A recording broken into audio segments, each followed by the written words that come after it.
Welcome to this review slash retrospective for the video game Deus Ex. And slight apologies for me taking a few extra days to get this review up, but I will be talking about not just the video game Deus Ex, the original Deus Ex, but also the mod pack Deus Ex Transcended.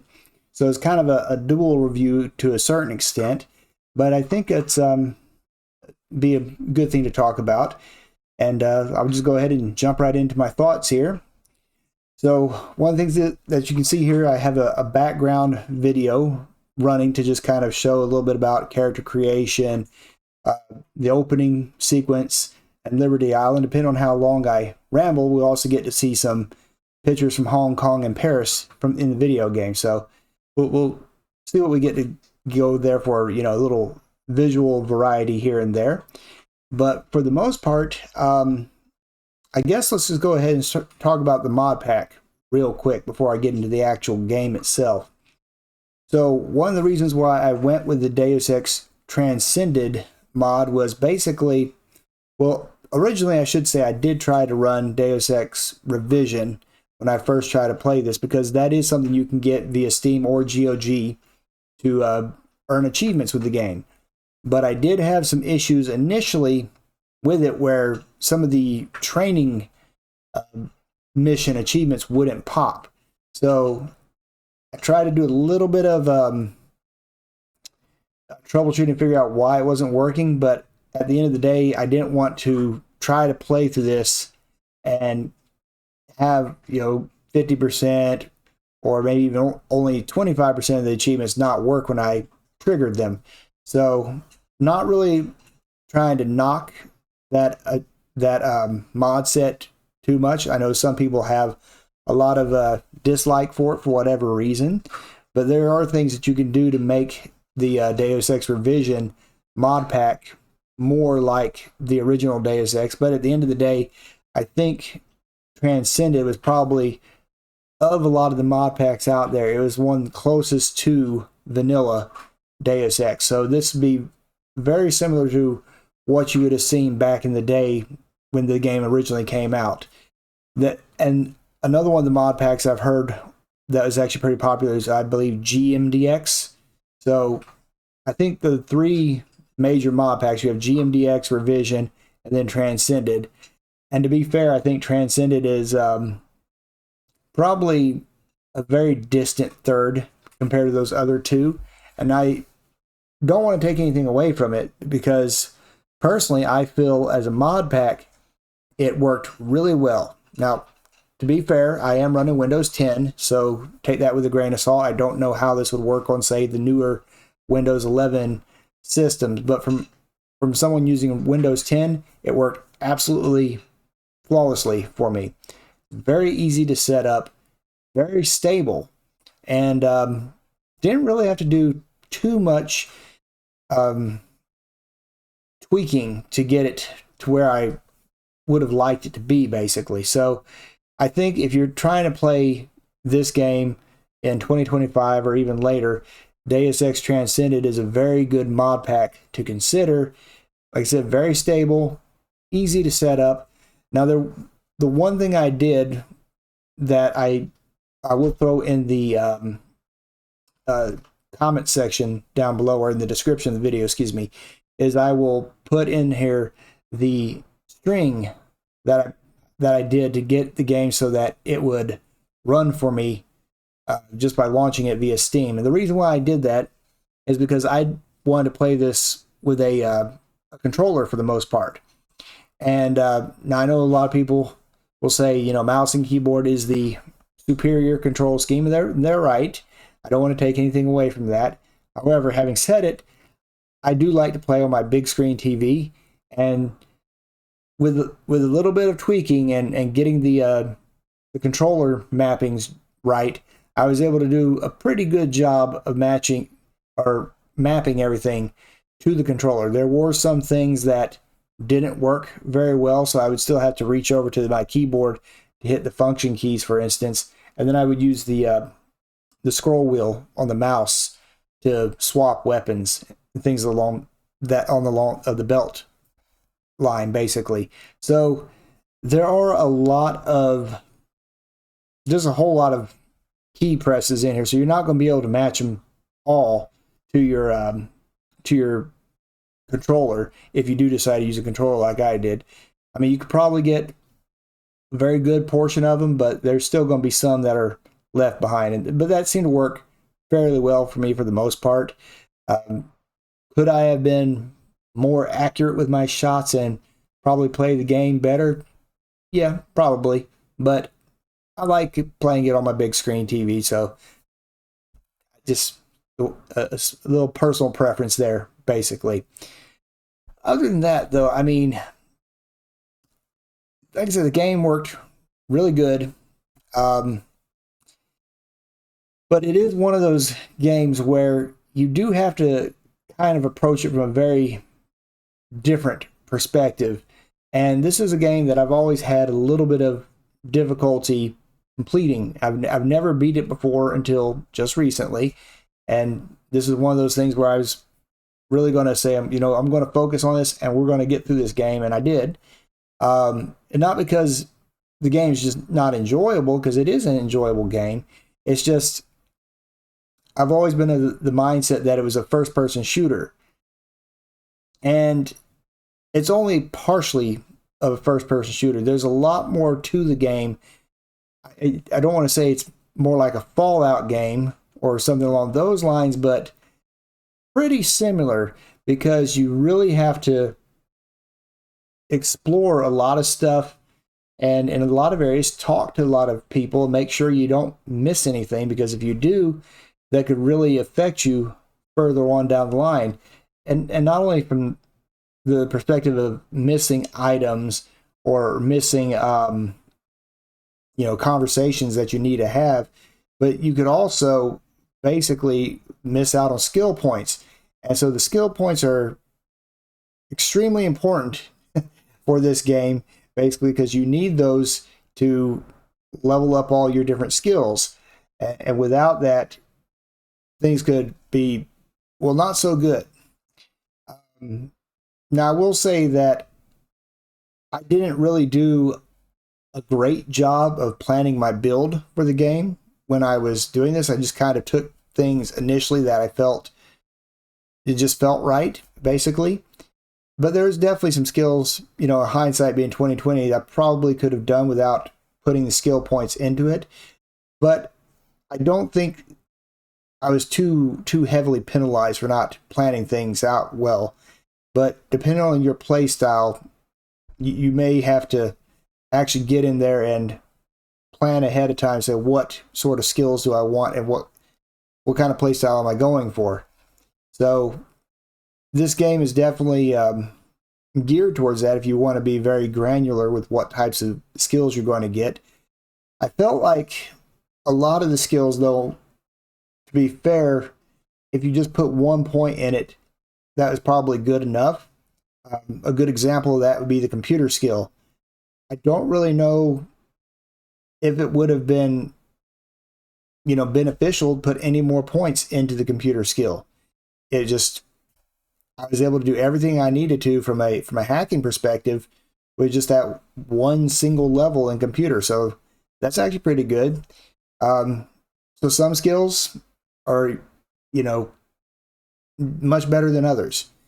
I ended up, for the most part, sticking with a rifle build as my main offensive way of working through the game, and I would say that was a very wise decision, because with rifles you can basically, if you have the extra ammo, you can take out robots as well as people. So I think it was from a balance perspective or flexibility perspective, is a very good option. I don't really know if going to say a pistol build is something that would even be feasible in this game. Melee attacks, that was another thing that was kind of interesting, because once you got the dragon sword, even without skill in melee weapons, it was able to pretty much kill things pretty easily, to be honest with you. So the whole skill system definitely does lend itself to a variety of ways of playing the game, and from that perspective, it's a really flexible game depending on your play style. Now, I did try to be stealthy in some areas, but I would definitely not say that I treated this as a full-on stealth game, because I really didn't. In fact, most of the time I probably just went in there guns blazing, and that was really more my style. But that style is kind of hard to cultivate early on. So it definitely, it's a thinking man's first-person shooter, to say the least, basically. You know, I think I don't want to sit here and say like it's all roses and everything with this game, because a lot of people have a very high opinion of the game, and I think it is a good game. I don't want to take anything away from it. But having said that, there are certain aspects of the game that I feel are hindrances. And, you know, Deus Ex Transcended is basically tries to be as close to vanilla as possible. And so from that perspective, it keeps a lot of the, what I think I remember for the most part from playing back in the day, it keeps a lot of the aspects in the game that maybe some of the other mod packs got rid of to make it more modern, basically. And I think one of the biggest issues I have with the game is the inventory system. It's not great. You have a very limited inventory. I do like the realism as far as that is concerned, so I can appreciate it.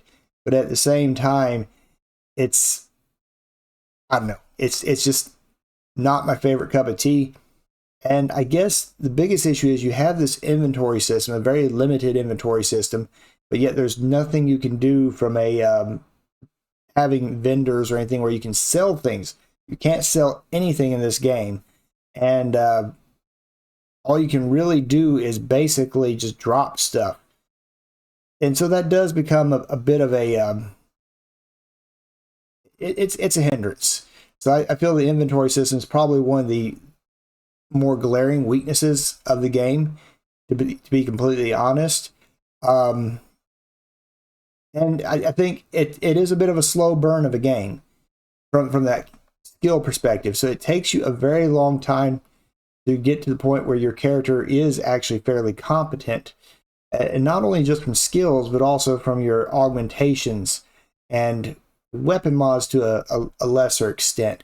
But, you know, once you get the augmentations and the upgrades for the augs, then you can actually start to become a little more potent of a character, at least from someone who's more combat focused like I am.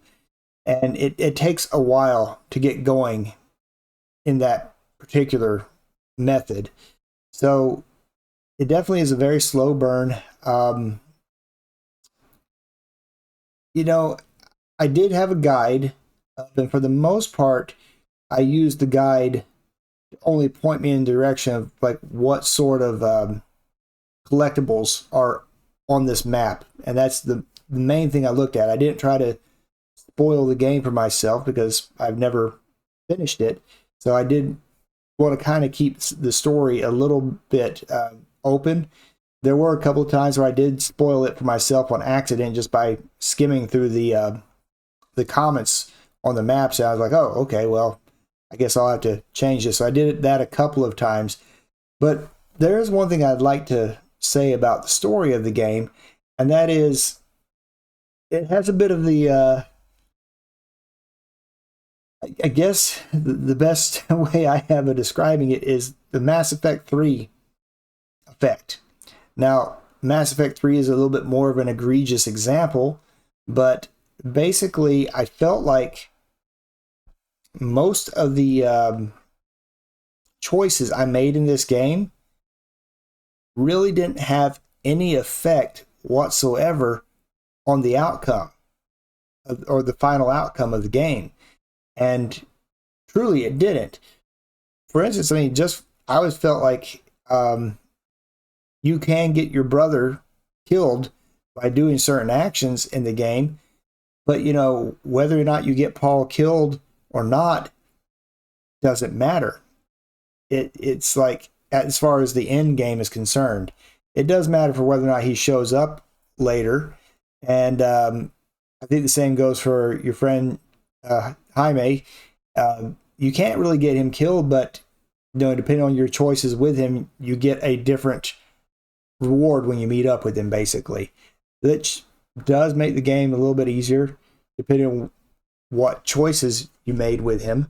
But for the most part, it felt like a lot of my decisions didn't really have any effect on the game, and I would say they had no effect on the end game whatsoever. You could basically lose some of your friends due to some of your actions, but at the end of the day, still doesn't affect the way the game is. The game is one of those, who you going to side with at the end of the story, and that was it. And so, from a certain perspective, the game itself is, I mean, I don't want to call it linear per se, but it is a bit on the fairly limited side from a storytelling perspective. There are, like I said, there's certain things you can do differently here and there. Like, I may have taken out a certain character way earlier than I probably should have, but I still did it. And did I get punished for it? No, actually, not really. I didn't. So that was kind of interesting. But I don't know. It's a good story, but I don't think it's as great a story as a lot of people have hyped it up to be. I mean, like I said, it's a good story. I don't want to take anything away from it and say it's not a good story, because it is. But it's not the best story like I've ever seen before in a video game. It's not that. It's just, it's good. It's good. I don't want to say, you know, above average, because it's definitely better than that. But, you know, I feel that there's many other games that I've played that have much more compelling stories than this one.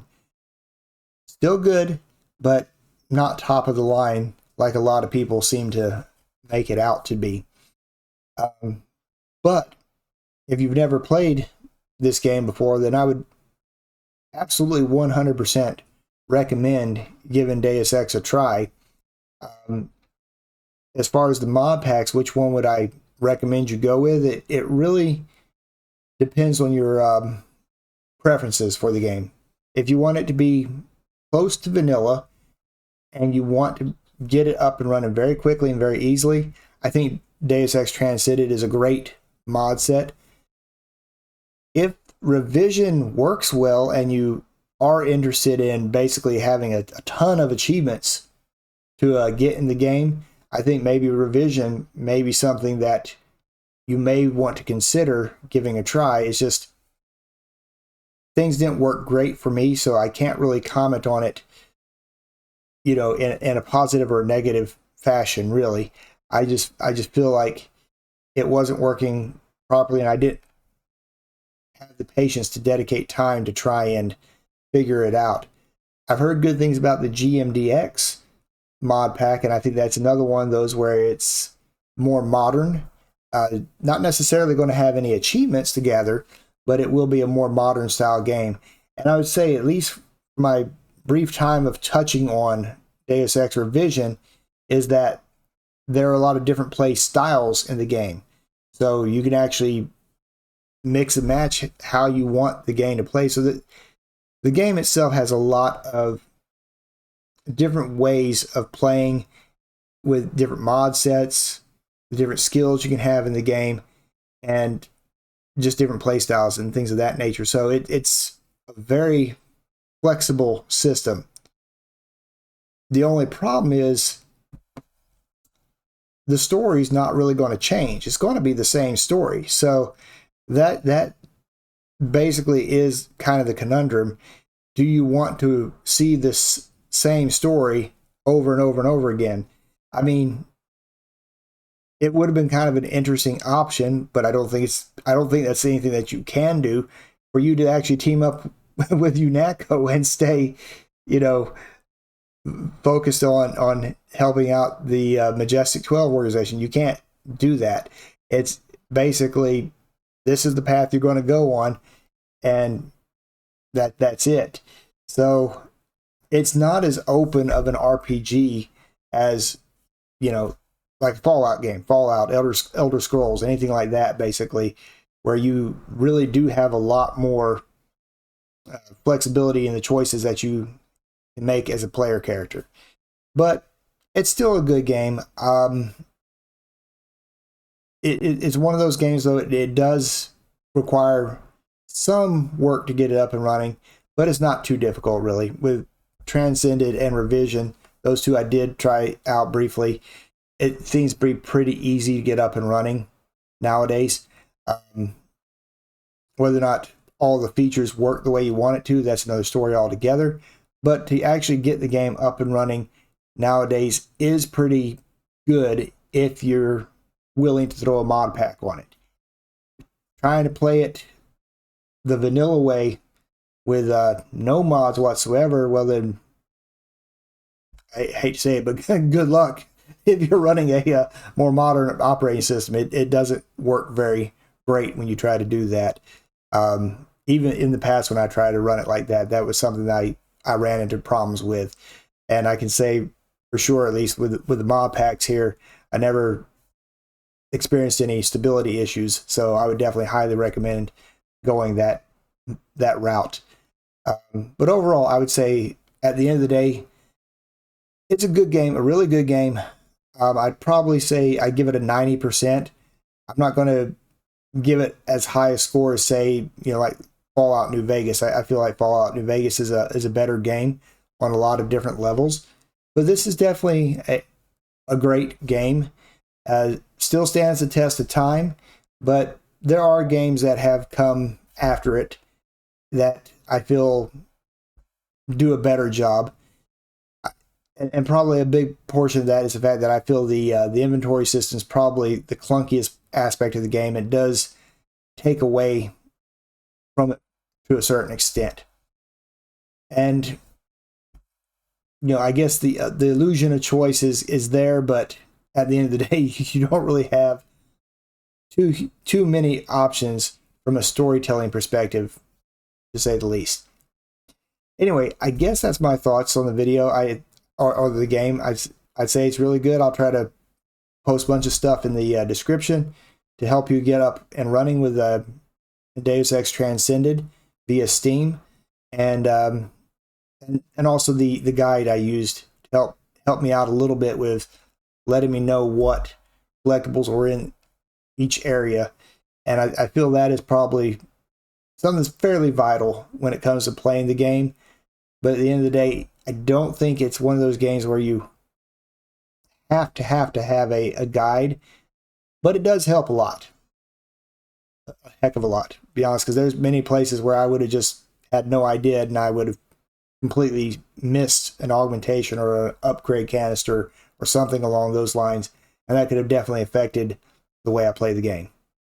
Anyway, that'll do it for this video, so thank you very much for watching. I'll see you all in the next one. Take care.